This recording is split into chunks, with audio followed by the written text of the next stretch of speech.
अस्सलाम वालेकुम, this is me Amna and welcome to my channel. आज हम बनाएंगे ज़ाफ़रानी गाजर का हलवा। गाजर हमने लिया है 1.5 किलो, इसको हमने धो के कद्दूकश कर लिया है। दूध आपको चाहिए 2 लीटर, चीनी आपको चाहिए 1 प्याली, देसी घी आपको चाहिए half cup, dry milk powder चाहिए आपको 1 कप, इलायची चाहिए आपको 8 से 10, ज़ाफ़रान आपको चाहिए 2 चुटकी, बादाम और पिस्ते चाहिए आपको तकरीबन 1/4 कप। अब हम एक बड़ा पतीला लेके और उसमें जो कद्दूकश गाजर थी वो डालेंगे। साथ ही हम इसमें दूध शामिल कर देंगे और इन दोनों चीज़ों को अच्छे से मिक्स करके हम तकरीबन लो फ्लेम पे पकाएंगे।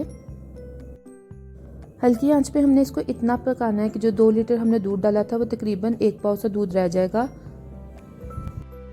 अब हम इसमें ज़ाफ़रान 2 चुटकी शामिल करेंगे और इसको अच्छे से मिक्स कर लेंगे। आंच को हमने बिल्कुल लो ही रखना है ताकि जो गाजर का हलवा है वो नीचे लगे ना।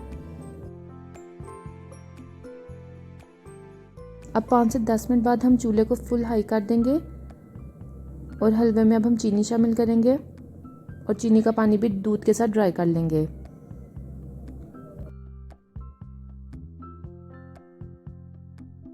हलवे को भून लिया हमने अच्छे से, दूध काफ़ी हद तक ड्राई हो गया। अब हम इसमें देसी घी शामिल कर देंगे और देसी घी डालने के बाद अब हमने इसको अच्छे से भूनना है और जो आपको दूध अभी इसमें हल्का हल्का नज़र आ रहा है वो भी बिल्कुल हमने ड्राई करना है।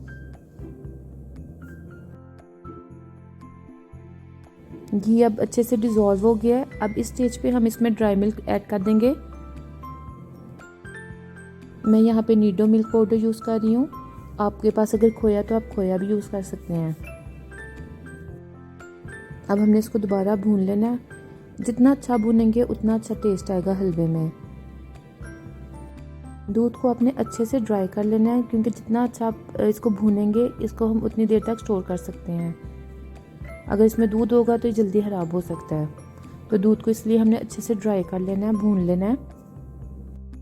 अच्छे भुने हुए हलवे की निशानी ये है कि जब आप इस तरह से देखेंगे ना कि हलवे ने अपना घी छोड़ दिया है साइड से, तो हलवा बिल्कुल रेडी होने की स्टेज पे है। अब इसी घी में हम जो थोड़े बहुत ड्राई फ्रूट्स हैं बाकी हम ऊपर से गार्निश करेंगे और थोड़े हम इसमें हल्के से फ्राई कर लेंगे और हलवे को अच्छे से मिक्स कर लेंगे।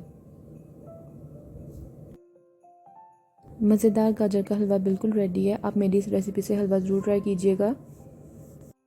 Thank you for watching the video. अल्लाह हाफिज़।